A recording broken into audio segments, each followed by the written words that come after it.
The Nintendo Wii is one of the most beloved consoles from the Japanese maker.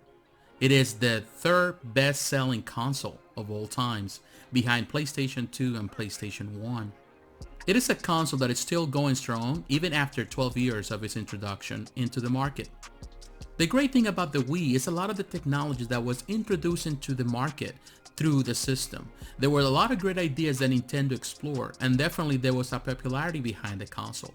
It was considered the party console. You didn't have to be a gamer to own a Wii.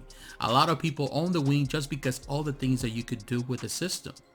One of the greatest assets of the Wii was the ability to download and play virtual console games via Wii Shop. You were able to play games from the Nintendo, Super Nintendo, Sega Masters, Sega Genesis, Neo Geo, TurboGrafx, Arcade, and also you were able to play WiiWare games, which technically were just the games from the Wii. The emulation of these games is bar to none. It's like playing the actual games but with a different, more modern console. And after 12 years of service, the Wii Shop finally has closed doors. And in this video, I want to play homage to what I consider one of the greatest services from Nintendo, and definitely one of the best ways to play a lot of these emulated games in the closest native form. In the next couple of minutes, we will walk through memory lane and we'll remember some of the best things that ever happened in the virtual console. Hopefully you and I will share the same views.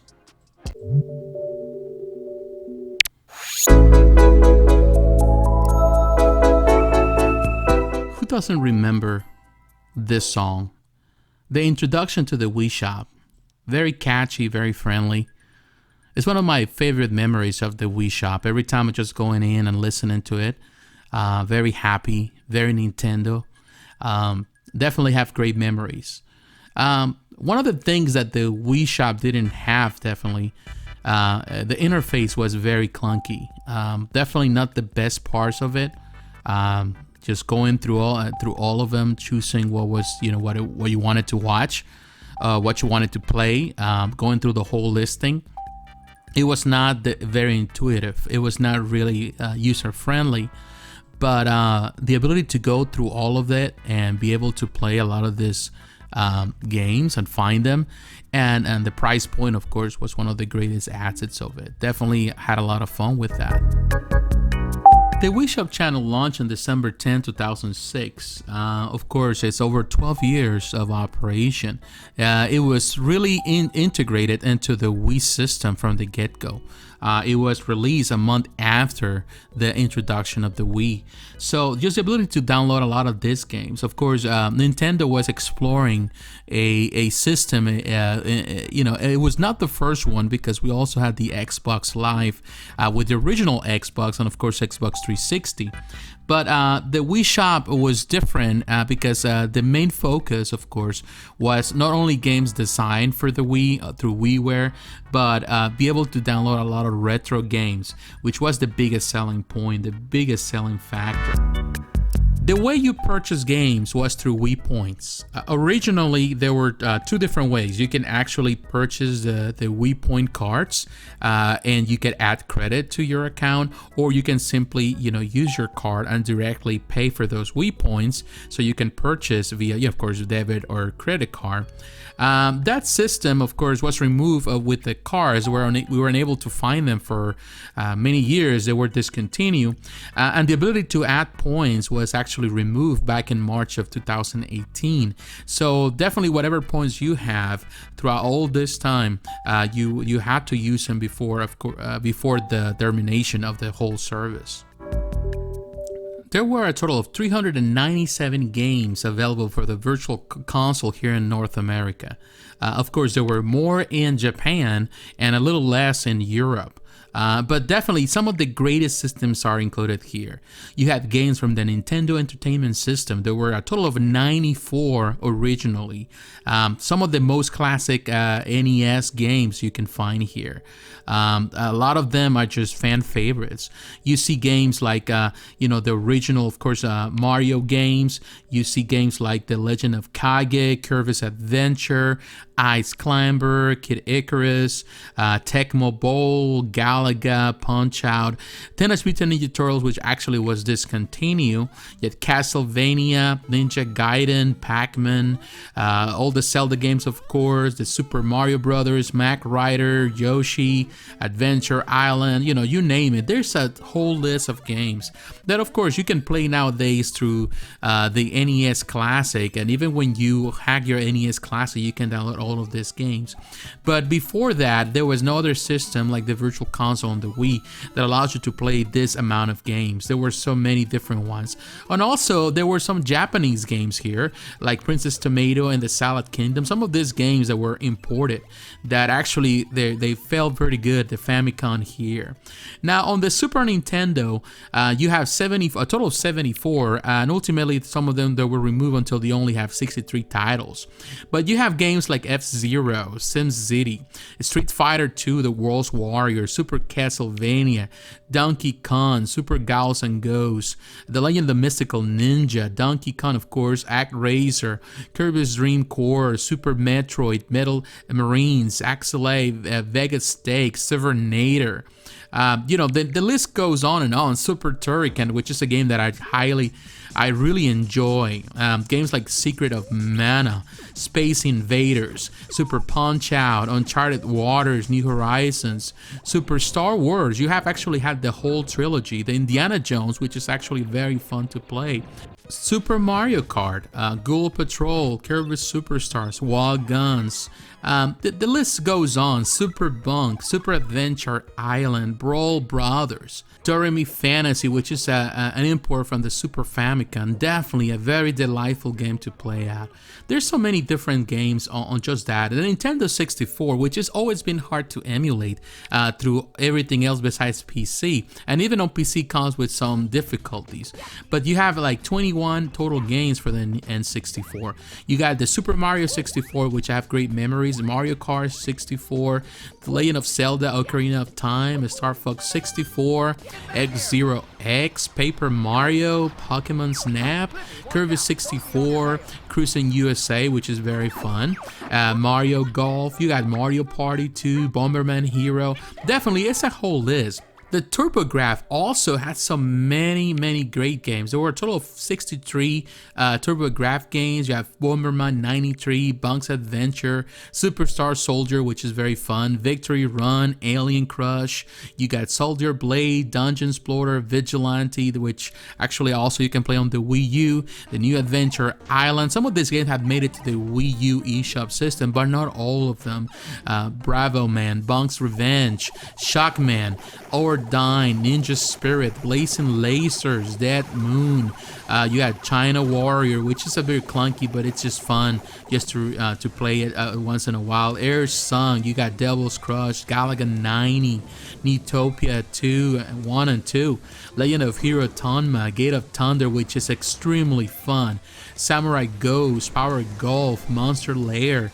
You got Psychosis, Break In, Final Soldier, which is very good, Bomberman 94, Fighting Street, Castlevania Run the Blood, which is definitely a must have.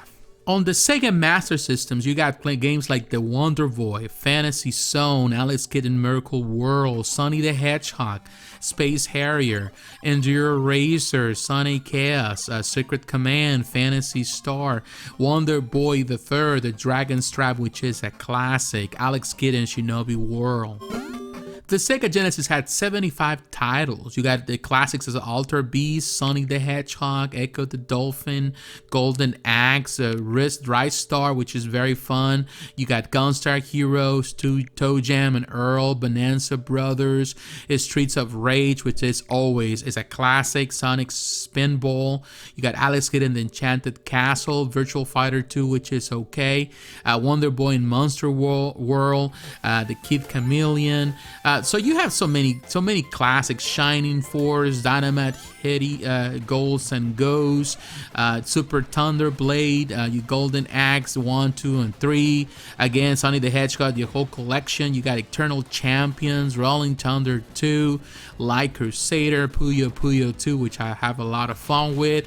Glade Lancer, Super Fantasy Zone, Forgotten Worlds, Earthworm, Jim, Musha, which is a must-play, Mercs, Wonder Void, the third Monster Lair, Shadow Dancer, which is fun, Sonic and Knuckles, Strider, the games, even Super Street Fighter games were here. You also had 54 titles for the Neo Geo. You had Art of Fighting, Fatal Fury, World Heroes, Magician Lord, Blues Journey, which is very fun, Top Hunter, which brings a lot of memories, all the King of Fighters, of course, the Metal Slug Collection, Samurai Showdown, King of Monsters, Ninja Commando, which is also very fun. You also have Ironclad, which I highly recommend. You had Street Slam, which also was a lot of fun when I was growing up. And Magical Drop 2, Fighter's History, Dynamite, The Last Blade, you have 1 and you also have 2, Shock Troopers 1 and 2, Sengoku 1, 2 and 3, Ninja Masters, which is recommended. Then the games that you were able to play on the Neo Geo, they got the NAM 1975. So you have so many great games from the Neo Geo. Now, initially, there were also 9 games for the Commodore. These were removed in August of 2013. But initially, you can play the International Karate, Pit Stop 2, The Last Ninja, Summer Games 2, Tower Toppler, California Games, Boulder Dash, Last Ninja, Silvernoid. You also have Virtual Console games. There were a total of 21. You got Gaplus, Mappy, Star Force, The Tower of Draga, Space Harrier, Tecmo Bowl, Alter Beast, Rygar, Golden Axe, Solomon's Key, Shinobi, Ninja Gaiden, Sun, Commando, and the list goes on and on. I like Black Tiger, Super Hang-On, Wolf of the Battlefield Commando, Wonder Boy, and Monsterland. Now, the Virtual Console in Japan had a total of 659 games, which is a tremendous number of games. A lot of games that never made it to the US, to North America, or to the PAL regions. What I really enjoy about the Virtual Console is how perfectly emulated. There were a couple of games that would have to be tweaked in order to be able to be played via Wii system. But the vast majority of the games, they were pretty much, 100% similar to the original, to the physical counterparts. And that's one of the greatest things. Of course, with the price point of the Virtual Console, you definitely were paying little money for a lot of these games. You're looking at an average of between $5 all the way to $12 if you transfer that into points. So the numbers was very minimum. You're paying $8 for games that can go up to hundreds of dollars in the market, if you go through eBay, of other systems through imports. So definitely having them in this format really helped out a lot. Through the Wii Shop, you were not only able to download Virtual Console games, classic retro games. You were also able to download WiiWare games, where are the games that were designed particularly for the Wii. And through all those WiiWare games, there were a total of 461 games. Many of them, they were shovelware. Many of these games were not really that great. And a lot of things, they made their way into other systems like the Xbox 360 and the PS3. But some of the games that were only for the Nintendo Wii are some of the greatest games, and they really remember some of the greatest for the different franchises, particularly the Konami Rebirth games, which I had a lot of fun with. You have games like the Contra Rebirth, Castlevania Rebirth, and Gradius Rebirth. Those games have not been made in other systems, have not been transferred to the Wii U eShop system, or via, in this case, the Switch system through the eShop. But you can still download it. You were able to download it, as I did, through the Wii. You were able to download them transfer them to your Wii U and play them via Wiimote service. Unfortunately, the closure of the Wii Shop also brings to the forefront the fears of many gamers in regards to the longevity of these games. Once the shops are closed, the ability for you to re-download many of these games is non-existent. Most gamers prefer to have physical copies over digital copies. However, when you compare them side by side, you realize the price point and the difficulty of finding some of these physical copies. It makes it very alluring just to go the digital route. Yes, there is a risk involved in it because you don't technically own the games. You only pay a license for them.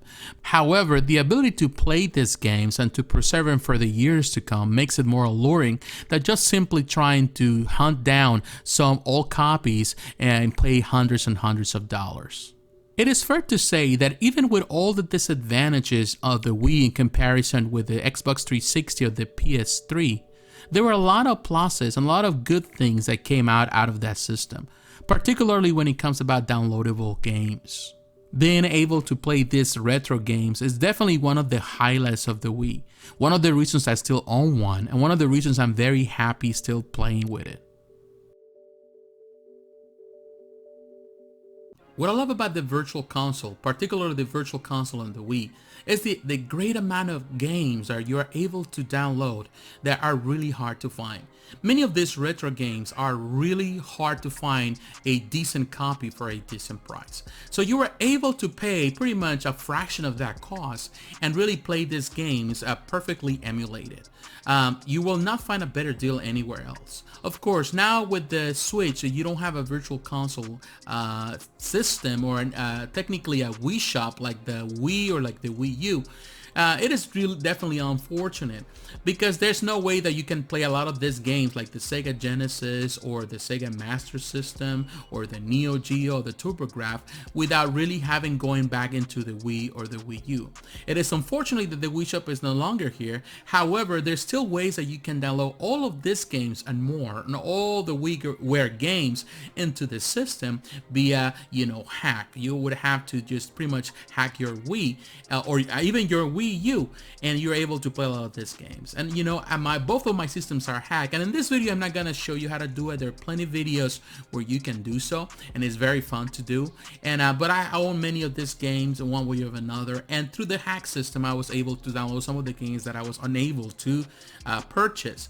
And there's still ways that you can play with the Wii. There's many ways through the Wii, through in this case through the hack, so you still can play even Wi-Fi games. So there's a whole array of things you can do with the Wii.